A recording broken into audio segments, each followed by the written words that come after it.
Assalamualaikum warahmatullahi wabarakatuh. Halo semuanya, perkenalkan kami semua dari kelompok pertama yang akan membahas tentang materi Undang-Undang Dasar Negara Republik Indonesia tahun 1945. Tetapi sebelum kami mulai presentasi, ada baiknya kita memperkenalkan diri terlebih dahulu. Kenalkan, saya Lailatul Rahma absen 1. Perkenalkan, nama saya Muhammad Syawal Nugraha Kusuma absen 6. Perkenalkan, nama saya Oktavia Wahyudi Fitriani absen 19. Perkenalkan, nama saya Raditya Maulana Putra absen 21. Perkenalkan, nama saya Sandria Auris Fitri Budianto absen 27. Perkenalkan, nama saya Saidina Maksudana absen 29.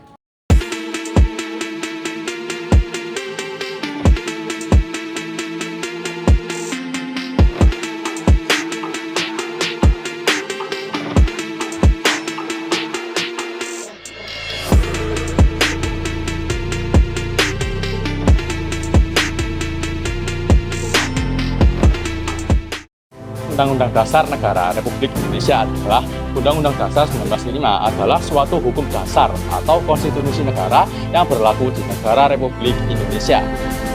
UUD 1945 merupakan hukum yang mengatur segala peraturan Indonesia dan merupakan hukum tertinggi yang berlaku di Indonesia.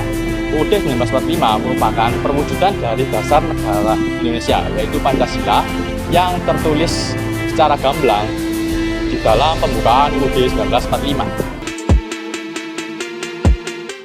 Tujuan Undang-Undang Dasar 1945. Undang-Undang Dasar 1945 dibentuk agar setiap warga negara mematuhi hukum dan menjadi sebuah landasan hukum untuk melaksanakan setiap aktivitas warga negara Indonesia.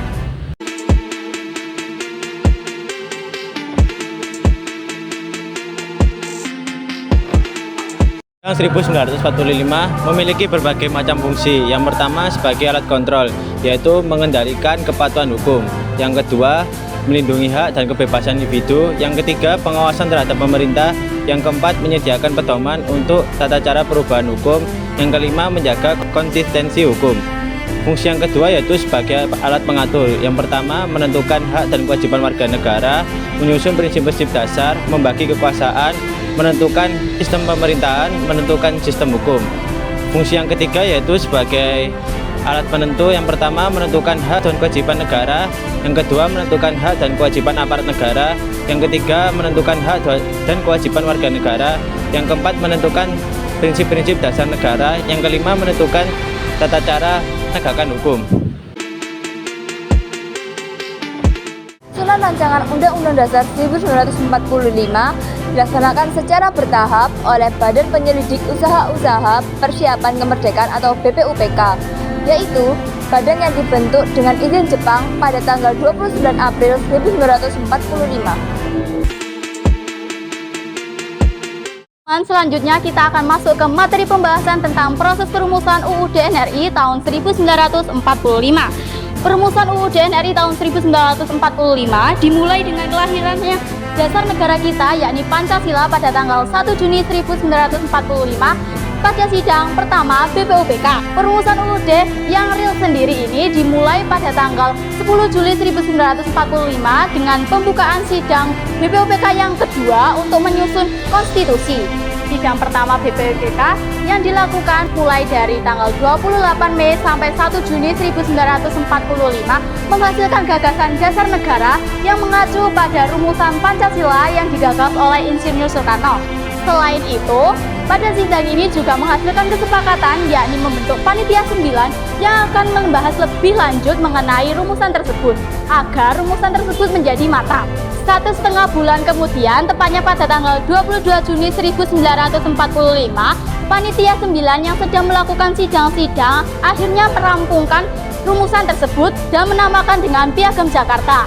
Piagam Jakarta inilah yang menjadi naskah pembukaan Undang-Undang Dasar 1945. Selanjutnya kita akan masuk pada sidang kedua BPUPK. Sidang kedua BPUPK berlangsung pada 10 sampai 17 Juli yang membahas perihal piagam tersebut dan komponen-komponen negara seperti bentuk negara, bentuk dan susunan pemerintahan, kewarganegaraan, bendera dan bahasa nasional, dan sebagainya.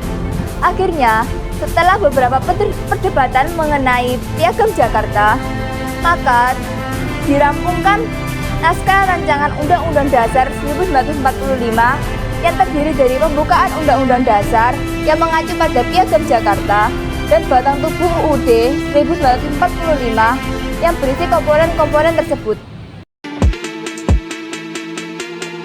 Implementasi Undang-Undang Dasar Negara Republik Indonesia tahun 1945 pada alinea pertama. Bunyi alinea pertama pembukaan Undang-Undang Dasar 1945 bahwa sesungguhnya kemerdekaan itu ialah hak segala bangsa, dan oleh sebab itu maka penjajahan di atas dunia harus dihapuskan karena tidak sesuai dengan pri kemanusiaan dan pri keadilan. Contoh implementasi pada alinea pertama. Yang pertama, mempertahankan kedaulatan negara dengan bela negara. Kedua, saling menghormati dan menghargai setiap hak asasi manusia. Yang ketiga, pemerintah menjalankan tugas dengan baik, jujur, dan adil. Implementasi Undang-Undang Dasar Negara Republik Indonesia pada alinea kedua. Bunyi alinea kedua, dan perjuangan pergerakan kemerdekaan Indonesia telah sampailah kepada saat yang berbahagia dengan selamat sentosa mengantarkan rakyat Indonesia ke depan pintu gerbang kemerdekaan negara Indonesia yang merdeka, bersatu, berdaulat, adil, dan makmur. Contoh implementasi pada alinea kedua. Yang pertama, setiap warga negara melaksanakan hak dan kewajiban secara seimbang. Yang kedua, ikut serta memperingati kemerdekaan Indonesia dengan mengikuti upacara bendera pada setiap tanggal 17 Agustus. Yang ketiga, cinta damai dan selalu mengutamakan persatuan dan kesatuan di mana saja. Implementasi pada pembukaan Undang-Undang Dasar NRI 1945 pada alinea ketiga yang berbunyi atas berkat rahmat Allah yang Maha Kuasa dan dengan didorongkan oleh keinginan luhur supaya berkehidupan kebangsaan yang bebas, maka rakyat Indonesia menyatakan dengan ini kemerdekaannya.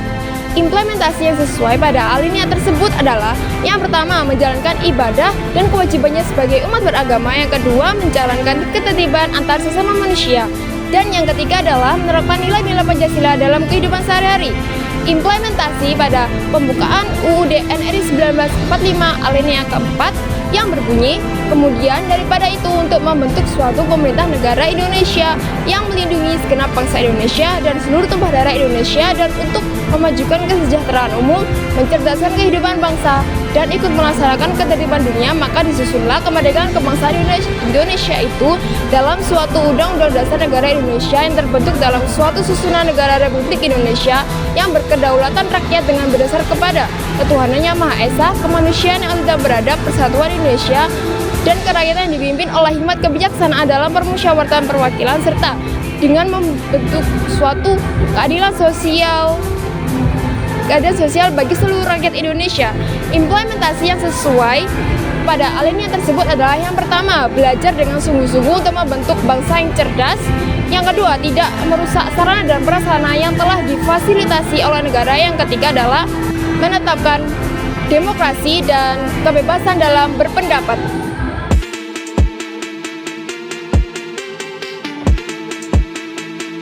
Bunga mawar, bunga selasih.